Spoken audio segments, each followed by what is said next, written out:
તો નમસ્કાર મિત્રો, ફરીથી એક વખત તમારું સ્વાગત છે એક નવા વિડીયોની અંદર। તો આજના વિડીયોની અંદર આપણે જે આરટીઈના ફોર્મ શરૂ થઈ ગયા છે, તો એ ફોર્મની અંદર તમારે સેલ્ફ ડિક્લેરેશન ફોર્મ ભરવાનું આવે છે। તો એ સેલ્ફ ડિક્લેરેશન ફોર્મ ક્યાંથી ડાઉનલોડ કરવું અને કઈ રીતે ભરવું એની સંપૂર્ણ માહિતી આપણે આ વિડીયોની અંદર લેવાના છીએ। તો વિડીયો ચાલુ કરતાં પહેલાં જે પણ મિત્રો ચેનલની અંદર નવા હોય એ ચેનલને સબસ્ક્રાઈબ કરી લે, જેથી આવનારા વિડીયોની તમામ નોટિફિકેશન તમને સૌથી પહેલાં મળી જાય। તો સૌપ્રથમ મિત્રો તમે તમારા મોબાઈલ અથવા કોમ્પ્યુટરની અંદર કોઈપણ એક બ્રાઉઝર ઓપન કરી લો। એની અંદર ટાઈપ કરો RTE।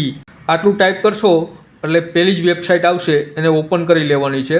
તો ઘણા બધા મિત્રો બીજી કોઈ વેબસાઇટમાંથી આરટીઈનું જે સેલ્ફ ડિક્લેરેશન ફોર્મ હોય છે એ ડાઉનલોડ કરતા હોય છે, એની PDF ડાઉનલોડ કરતા હોય છે। તો મિત્રો એ જૂના ફોર્મેટની અંદર હોય અને તમે ડાઉનલોડ કરીને એ સેલ્ફ ડિક્લેરેશન ફોર્મ ભર્યું તો તમારું જે અરજી છે એ રિજેક્ટ થઈ જશે। તો તમારે ફક્ત ઓફિશિયલ જેની વેબસાઇટ છે એની અંદરથી જ ડાઉનલોડ કરવું સેલ્ફ ડિક્લેરેશન।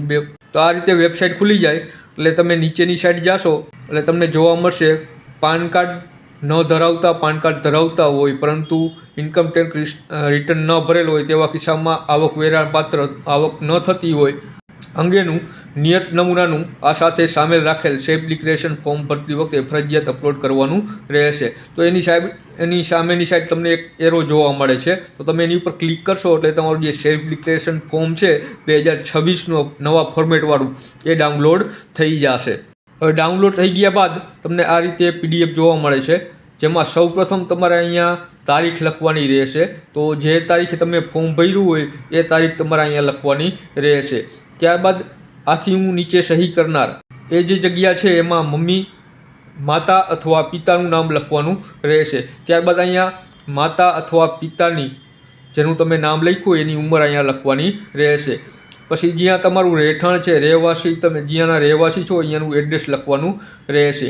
ત્યારબાદ નીચે જાશો એટલે તમારે જો પુત્ર હોય તો પુત્ર અને પુત્રી હોય તો પુત્રીનું નામ અહીંયા લખવાનું રહેશે। ત્યારબાદ નીચે જાશો એટલે જો તમે પાન કાર્ડ ધરાવતા ના હોય તો તમારે અહીંયા ક્લિક કરવાનું રહેશે, અને પાન કાર્ડ ધરાવતા હોય તો તમારે અહીંયા ક્લિક કરવાનું રહેશે। જો તમારી પાસે પાન કાર્ડ હોય તો અહીંયા પાન નંબર તમારે લખવાના રહેશે। ત્યારબાદ તમે નીચે જાશો એટલે તમારે તમારી વાર્ષિક આવક લખવાની રહેશે। તો ખાસ ધ્યાન રાખજો મિત્રો, તો તમારે અહીંયા જે વાર્ષિક આવક છે એ અહીંયા કુલ લખવાની રહેશે। જે પ્રમાણે તમારા દાખલાની અંદર હોય આવકના દાખલાની આવક એ પ્રમાણે તમારે અહીંયા લખવાની રહેશે। તમારે જે આવક હોય એ અહીંયા લખવાની રહેશે। ત્યારબાદ બી છે એટલે બી એટલે તમારા પત્નીની આવક કોઈ કે અથવા અન્ય સભ્યની આવક હોય તો એ પ્રમાણે જે દાખલામાં તમને જોવા મળશે। જો એની આવક કંઈ 0 હોય તો તમારે અહીંયા 0 લખવાનું રહેશે। ત્યારબાદ સી છે તો એમાં અન્ય સભ્ય, ઘરના અન્ય સભ્યની જે આવક છે એ લખવાની રહેશે। જો એમાં શૂન્ય લખેલું હોય, તમારી એવા આવક ન હોય અન્ય સભ્યની, તો અહીંયા સીમાં પણ 0 લખવાનું રહેશે। આ રીતે ત્રણેયનો થઈને ABC ત્રણેય થઈને કેટલી આવક છે એ અહીંયા તમારે લખવાનું રહેશે। ટોટલ તમારી જેટલી આવક થતી હોય એ અહીંયા લખવાની રહેશે।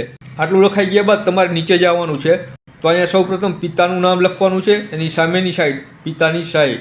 ત્યારબાદ નીચે માતાનું નામ લખવાનું છે અને સામેની સાઈડ સહી। જો માતા પિતા બંનેમાંથી કોઈ ન હોય તો એના વાલીનું નામ તમે અહીંયા લખી શકો છો અને વાલીની સામે સહી। આટલું તમારે ફોર્મ ભરતી વખતે ખાસ ધ્યાન રાખવાનું છે। જો આમાં કંઈ ભૂલ થશે અથવા તમે જૂનું સેલ્ફ ડિક્લેરેશન ફોર્મ અપલોડ કરી દીધું તો તમારી જે અરજી છે એ રિજેક્ટ થવાના ચાન્સ છે। તો મિત્રો માહિતી પસંદ આવી હોય તો વિડીયોને શેર કરજો અને ચેનલને સબસ્ક્રાઈબ કરી લેજો, જેથી આવનારા વિડીયોની તમામ નોટિફિકેશન તમને સૌથી પહેલાં મળી જાય। ફરીથી મળશું એક નવા વિડીયોમાં, ત્યાં સુધી જય હિન્દ, જય ભારત।